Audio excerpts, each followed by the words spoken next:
सोमवार व्रत कथा। एक नगर में एक बहुत धनवान साहूकार रहता था। उसके घर में धन की कोई कमी नहीं थी, परंतु वह दुखी था क्योंकि उसके कोई पुत्र नहीं था। वह इस चिंता में रात दिन दुखी रहता था। पुत्र की कामना के लिए वह प्रत्येक सोमवार को शिवजी का व्रत और पूजन करता था तथा सायंकाल मंदिर जाकर शिवजी के सामने दीपक जलाया करता था। उसके इस भक्ति भाव को देखकर एक समय माता पार्वती ने शिवजी से कहा, महाराज, यह साहूकार आपका अनन्य भक्त है, सदैव आपका व्रत और पूजन बड़ी श्रद्धा के साथ करता है। आपको इसकी मनोकामना अवश्य पूर्ण करनी चाहिए। शिवजी ने कहा, हे पार्वती, यह संसार कर्म भूमि है।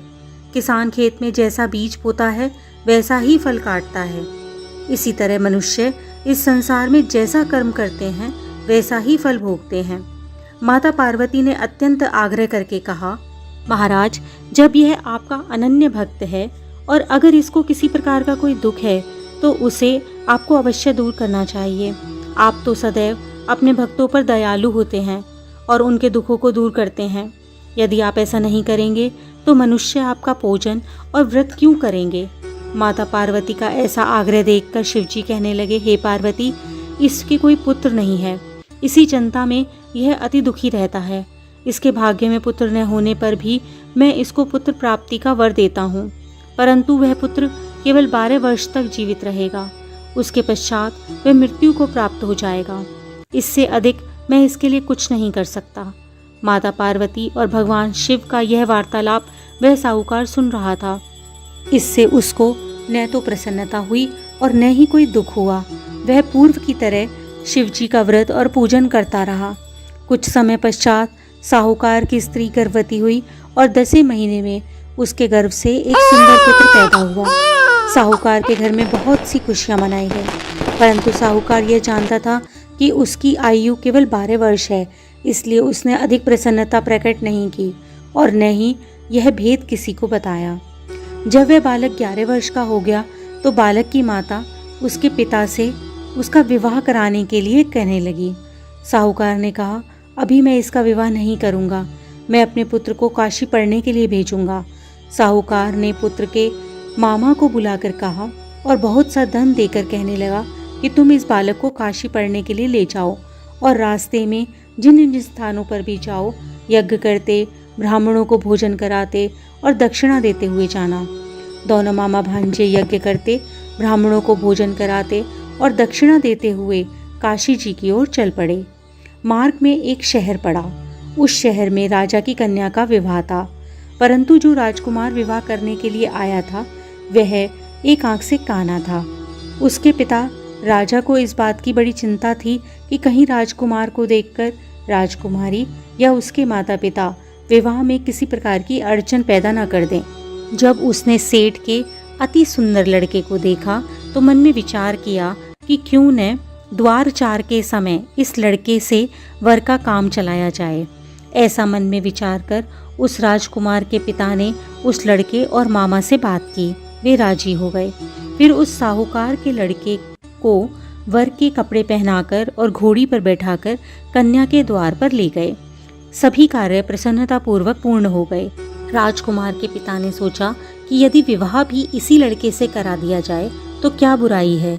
ऐसा विचार कर लड़के और उसके मामा से कहा, यदि आप फेरों और कन्यादान के काम को भी पूरा करा दें तो आपकी बड़ी कृपा होगी। मैं इसके बदले आपको बहुत सारा धन दूंगा। दोनों ने इसे सहर्ष स्वीकार कर लिया। विवाह कार्य बहुत अच्छी तरह से संपन्न हो गया। सेठ का पुत्र जिस समय जाने लगा तो उसने राजकुमारी की चुनरी के पल्ले पर लिख दिया, तुम्हारा विवाह मेरे साथ हुआ है, परंतु तुम जिस राजकुमार के साथ विदा होगी वह एक आंख से काना है। मैं काशी जी पढ़ने जा रहा हूँ। सेठ के लड़के के जाने के पश्चात राजकुमारी ने जब चुनरी पर ऐसा लिखा हुआ पाया तो उसने काने राजकुमार के साथ जाने से इनकार कर दिया। उसने अपने माता पिता को सारी बात बता दी और कहा कि यह मेरा पति नहीं है, मेरा विवाह इसके साथ नहीं हुआ है। जिसके साथ मेरा विवाह हुआ है वह तो काशी पढ़ने गया है। राजकुमारी के माता पिता ने अपनी कन्या को विदा नहीं किया और बारात वापस चली गई। उधर सेठ का लड़का और उसका मामा काशी पहुंच गए। वहां जाकर उन्होंने यज्ञ करा और लड़के ने पढ़ना शुरू कर दिया। जब लड़के की आयु 12 वर्ष की हो गई, उस दिन उन्होंने यज्ञ रचा रखा था। लड़के ने अपने मामा से कहा, मामा जी, आज मेरी तबीयत कुछ ठीक नहीं है। मामा ने कहा, अंदर जाकर सो जाओ। लड़का अंदर जाकर सो गया और थोड़ी देर में उसके प्राण निकल गए। उसके मामा ने जब आकर देखा कि उसका भांजा मृत पड़ा है तो उसको बहुत दुख हुआ। उसने सोचा, अगर मैं अभी रोना पीटना मचा दूंगा तो यज्ञ का कार्य अधूरा रह जाएगा। अतः उसने जल्दी से यज्ञ का कार्य समाप्त करवाकर ब्राह्मणों के जाने के बाद रोना पीटना शुरू किया। संयोगवश उसी समय शिव पार्वती उधर से जा रहे थे। जब उन्होंने जोर जोर से रोने की आवाज़ सुनी तो पार्वती जी कहने लगी, महाराज, यह कोई दुखिया रो रहा है, उसके कष्ट दूर कीजिए। जब शिव पार्वती वहाँ पहुँचे तो उन्होंने पाया कि वहाँ एक लड़का मृत पड़ा है। माता पार्वती कहने लगी, महाराज, यह तो वही सेठ का लड़का है जो आपके वरदान से ही उत्पन्न हुआ था। शिवजी ने कहा, पार्वती, इसकी आयु इतनी ही थी, सो यह भोग चुका। तब पार्वती जी ने कहा, हे महाराज, इस बालक को कुछ और आयु दो, नहीं तो इसके माता पिता तड़प तड़प कर मर जाएंगे। माता पार्वती के बार बार आग्रह करने पर शिवजी ने उसको जीवन का वरदान दिया। शिवजी की कृपा से वह लड़का जीवित हो गया। शिवजी और पार्वती वापस कैलाश पर्वत को चले गए। शिक्षा पूर्ण होने पर वह लड़का और उसके मामा उसी प्रकार यज्ञ करते, ब्राह्मणों को भोजन कराते और दक्षिणा देते हुए अपने घर की ओर चल दिए और वापस आते हुए उसी शहर में पहुँचे जहाँ की राजकुमारी के साथ लड़के का विवाह हुआ था। वहाँ आकर उन्होंने यज्ञ आरंभ कर दिया। लड़के के ससुर ने उस सेठ के लड़के को पहचान लिया और महल में ले जाकर उसकी बहुत आवभगत की। फिर बहुत सी दास दासियों सहित आदरपूर्वक अपनी राजकुमारी और जवाई राजा को विदा किया। जब वे अपने नगर के निकट आए तो मामा ने कहा कि मैं पहले तुम्हारे घर जाकर तुम्हारे माता पिता को यह खबर दे देता हूँ कि तुम आ रहे हो। जब उस लड़के का मामा घर पहुँचा तो उसने देखा कि लड़के के माता पिता घर की छत पर बैठे थे। उन्होंने यह प्रण कर रखा था कि यदि हमारा पुत्र सकुशल लौट आया तो हम राजी खुशी नीचे आ जाएंगे, नहीं तो छत से ही गिरकर अपने प्राण त्याग देंगे। उस लड़के के मामा ने आकर जब यह समाचार दिया कि आपका पुत्र आ गया है तो उन्हें विश्वास ही नहीं हुआ। तब मामा ने शपथ पूर्वक कहा कि आपका पुत्र अपनी पत्नी और बहुत सारा धन लेकर आया है। तो सेठ प्रसन्नता से भर गया। सेठ सेठानी आनंद पूर्वक नीचे आए और बाहर आकर उन्होंने अपने पुत्र और उसकी पत्नी का भरपूर स्वागत किया और सभी प्रसन्नता के साथ रहने लगे।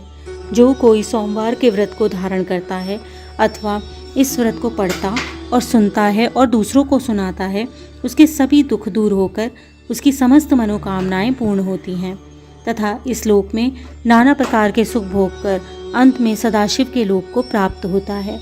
ओम नमः शिवाय। इसी प्रकार की अन्य व्रत एवं पौराणिक कथा कहानियों के लिए हमारे चैनल को सब्सक्राइब और शेयर करें ताकि आप भी दूसरों तक इन्हें पहुंचाकर धर्म